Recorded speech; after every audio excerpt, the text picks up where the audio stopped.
Siapa ya Allah yang Engkau muliakan melebihi Nabi dan Rasul? Siapa ya Allah yang mereka lebih beruntung dari kami para Nabi dan Rasul, kedekatannya melebihi Nabi dan Rasul?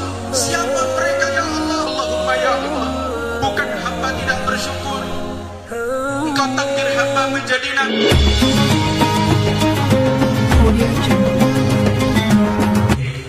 Assalamualaikum warahmatullahi wabarakatuh.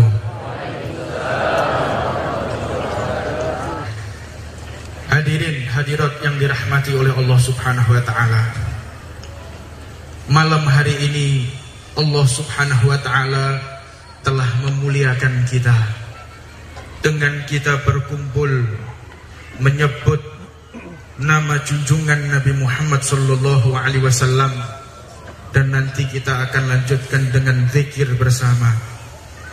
Merupakan malam hari ini adalah kenikmatan rezeki yang sifatnya kekal abadi. Rezeki sifatnya ada yang temporer, ada yang kekal abadi. Rezeki yang sifatnya temporer yaitu adalah rumah, jabatan, fasilitas, ini temporer, sementara. Pada saatnya nanti pasti akan kita tinggalkan. Tetapi pada malam hari ini Allah memberikan kita rezeki yang kekal abadi, rezeki bersolawat kepada Nabi Muhammad sallallahu alaihi wasallam, rezeki berzikir kepada Allah Subhanahu wa taala. Fa wallah, demi Allah, tidaklah malam hari ini dapat kita lihat keistimewaannya kecuali nanti setelah malaikat Israel ada di hadapan kita. Malam seperti ini yang akan menerangi alam kubur kita.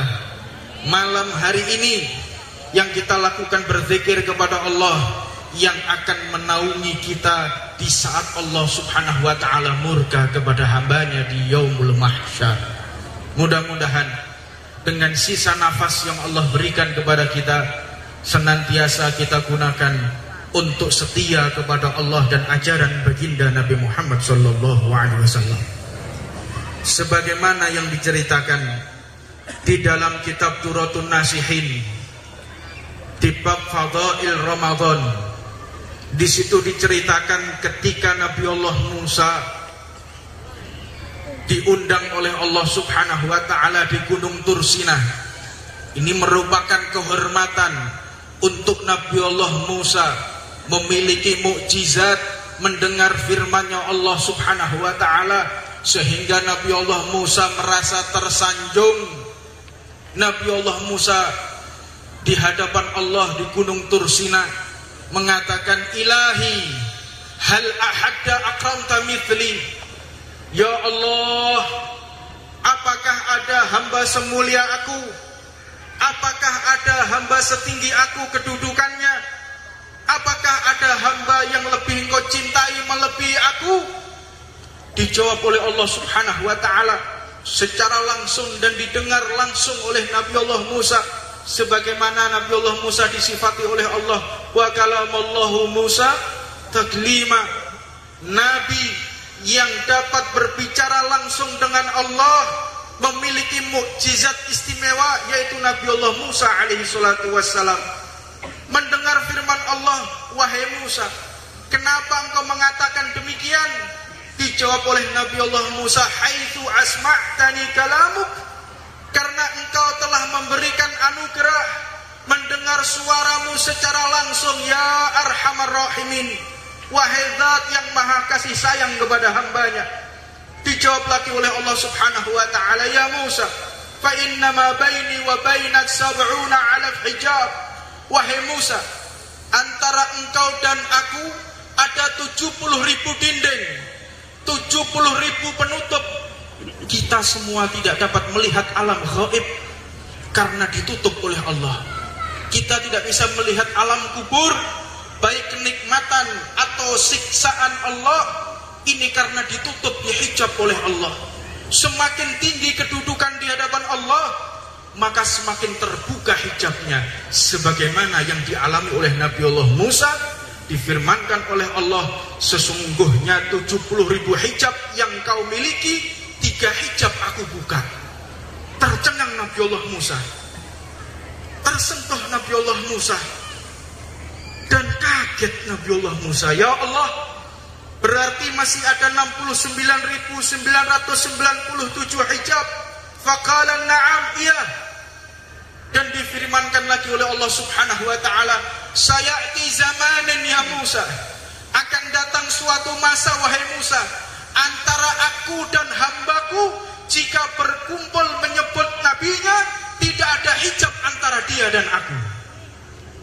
Kaget Nabi Allah Musa. Ya Rabb, berarti mereka lebih kau muliakan melebihi Rasul? Iya.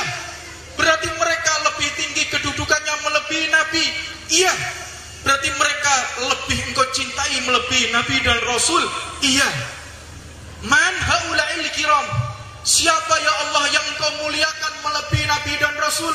Siapa ya Allah yang mereka lebih beruntung dari kami para Nabi dan Rasul, kedekatannya melebihi Nabi dan Rasul? Siapa mereka ya Allah?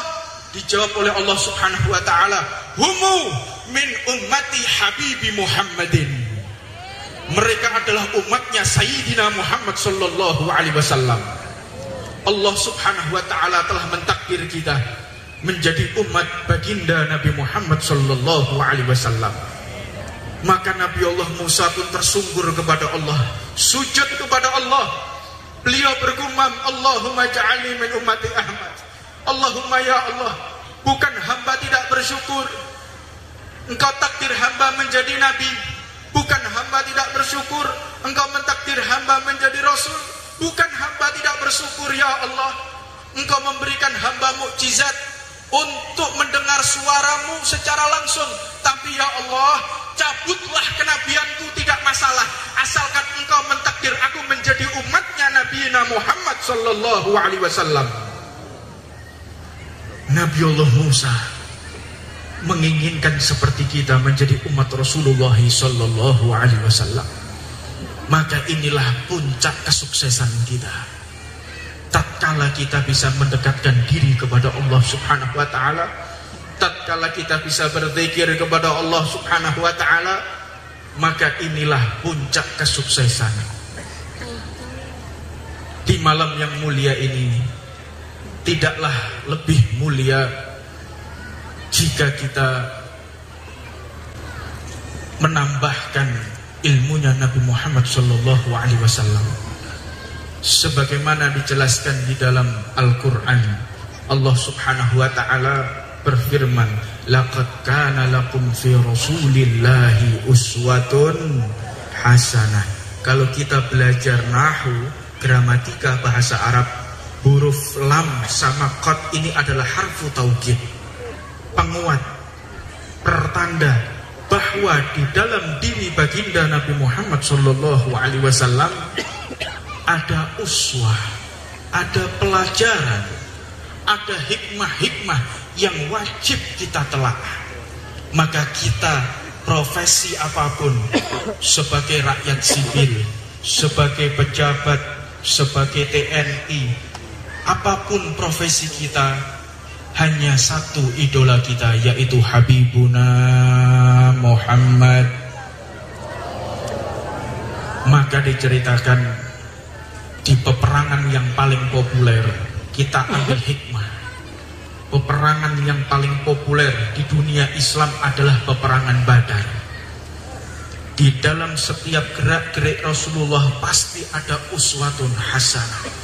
Apalagi peristiwa yang besar, peristiwa perang Badar ini menunjukkan bahwa umat Islam, bahwa para tentara, mereka menang bukan karena strategi, mereka menang bukan karena alutsista, mereka menang bukan karena fisik yang bagus, tetapi mereka menang karena ada pertolongan Allah Subhanahu wa ta'ala.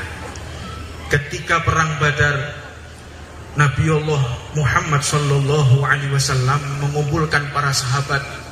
Ketika mendengarkan arahan dari Allah, perintah dari Allah untuk berperang, pada hari itu tepat Yaumul Jum'ah, hari Jumat pada tanggal 17 Ramadan.